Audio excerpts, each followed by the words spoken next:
অভিজ্ঞতা থাকতে হবে সহকারী এডিটর পদে। আর এই বিশেষ দ্রষ্টব্য রয়েছে, এই বিজ্ঞপ্তিটা বাংলাদেশ কৃষি গবেষণা ইনস্টিটিউটের সালমানক নং কে ভুক্ত ৩১/৮/২০২৩ মোতাবেক প্রকাশিত হয়েছিল বিজ্ঞপ্তিতে।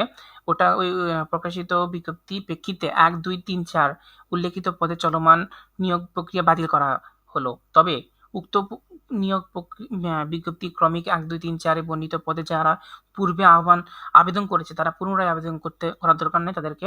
তারা ওই পূর্বের আবেদনই বহাল থাকিবে এবং উক্ত আবেদনের প্রেক্ষিতে তারা পরীক্ষায় অংশগ্রহণ করতে পারবে।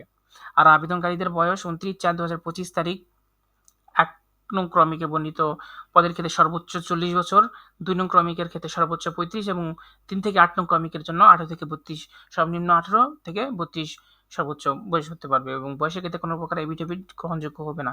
চাকরিরত প্রার্থীদের যথাযথ কর্তৃপক্ষের মাধ্যমে আবেদন করতে হবে। অ্যাপিয়ার্ড প্রার্থীদের আবেদন করার কোনো প্রয়োজন নাই।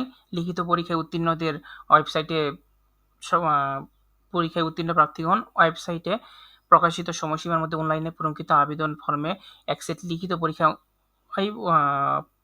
পরীক্ষার প্রবেশপত্র এবং আরও তথ্য রয়েছে, যেমন শিক্ষাগত যোগ্যতা, অভিজ্ঞতা, কোটা সংক্রান্ত বা অন্যান্য সনদপত্র বা প্রশংসাপত্রের সত্যায়িত কপি, প্রথম শ্রেণীর গেজেটভুক্ত কর্মকর্তার কাছ থেকে চারিত্রিক সনদ কপি, সম্প্রতি তোলা পাসপোর্ট সাইজের ২ কপি সত্যায়িত রঙিন ছবি, নিজ এলাকার বা ইউনিয়ন পরিষদের চেয়ারম্যান, সিটি কর্পোরেশনের কাউন্সিল অথবা পৌরসভার মেয়র কর্তৃক জাতীয় ও স্থায়ী নিবাস সনদপত্র জমা দিতে হবে এবং ৫ নাম্বারটা হলো জাতীয় পরিচয়পত্র বা এনআইডি থাকতে হবে সত্যায়িত করে।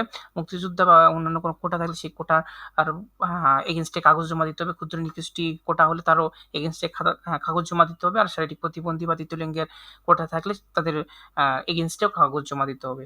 এগুলো এই উল্লেখ্য যে সকল সনদের ফটোকপি, ছবি, অন্যান্য কাগজপত্র যদি থাকে প্রথম শ্রেণীর গেজেটের কর্মকর্তা কর্তৃক সত্যায়িত করতে হবে এবং সত্যায়নকারীর কর্মকর্তার নাম, পদবি, সিল, স্বাক্ষর থাকতে হবে। আর লিখিত পরীক্ষায় উত্তীর্ণদের